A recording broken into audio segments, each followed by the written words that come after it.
The CW Twin Cities presents See What's Now, your entertainment news source. Hey everybody, Jon Foss, CW Twin Cities, and I'm talking with Jatin Setia. We are talking 2018 Twin Cities Film Fest. Yeah.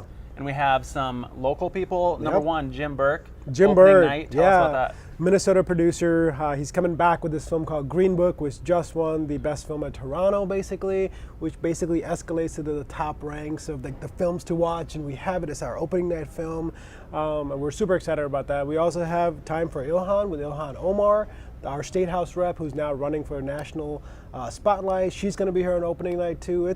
We're kicking it off right. And you told me that actually one of the first films that sold out is a local film too? Yeah, it's a film called Black, and another one that I just got the note, The Lumber Baron, sold out. So we have about 127 films, about 30% of them have Minnesota connections, and Minnesota people love their independent content, so buy your tickets now. I mean, that would be the recommendation. And there's also a lot of big names, right? We do have some bigger celebrities coming through. We have Tom Arnold, we have David Arquette, we have Jenna Ortega. You might know her, your audiences might know her from some of the Disney characters that she's played. We have John Heder, who you people will know from Napoleon Dynamite. He's coming for an independent film, and local chef Andrew Zimmern will be stopping by at a film as well. So we got celebrities, we got amazing local filmmakers, we got regional filmmakers, we got national filmmakers, we got parties every night.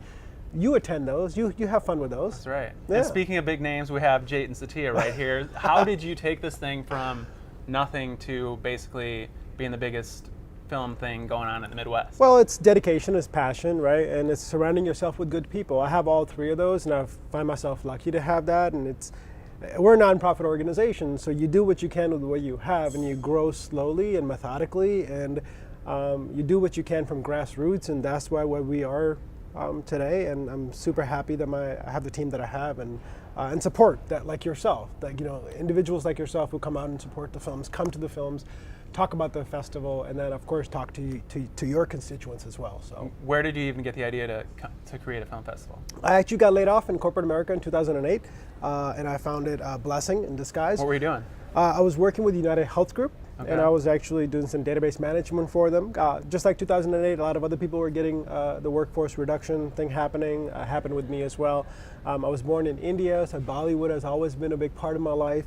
So I wanted to combine my passion for film and my business acumen that I'd gained and kind of merged it together. And there wasn't a festival in town that catered to the American independent market. There's obviously an international festival in town. There's a lot of niche festivals in town, but there wasn't like an LA Film Festival or a Sundance or a Toronto that really brought the outside market in, and that was a vision, and that was 9 years ago, and I think we're on our way. Did you know, like, if anything ever happens, I want to do this, or like, was it in the back of your mind that this is something I want to do? My back of my mind was what would make me happy for the rest of my life, right? So it wasn't money driven. Of course, I started a nonprofit. This is never a money driven venture. The passion behind the industry, I found in love with how locally it was supported. So I wanted to add on to that. As far as the vision of could this be the best festival in the region, there's a glimmer of hope that it can be the best that I can possibly make it with my surrounding team, but I've completely blown it out of the water with my expectations. It continues to grow every single year, and for me it's that driving force of I don't work anymore. I retired when I got laid off, and now I just follow my passion. So. Will you ever make your own film? And if so, what will it be about? Oh boy, I do have a passion for independent films, and I've done a couple of shorts. I've been on camera, I've been behind the camera as well. And for me, it's, yes, that's a vision for me, is to make a feature-length film. And one of my really great friends, my managing director, Bill Cooper, and I started a production company last year. So we actually just acquired a script that was done by a local filmmaker, screenwriter here as well. So we're hoping that all works out. Cool. And I'm sure you get to meet some crazy, awesome celebrities that you probably never thought you'd be able to meet before. What was like the most out-of-body experience where you're like, I can't believe that I'm just hanging out with this person right now? It was interesting because I was at the LA Spirit Awards, the Spirit Awards that happened in LA, and I was just hanging out, and Viggo Mortensen just walked by, and he asked me if I had a cigarette, and I said, I don't. And then I was walking by, and Zoe Deutch, who people would know from a lot of other, she's an up-and-coming actress now. She's Leah Thompson's daughter, and they came last year, and she flagged me down. Aren't you working with her now?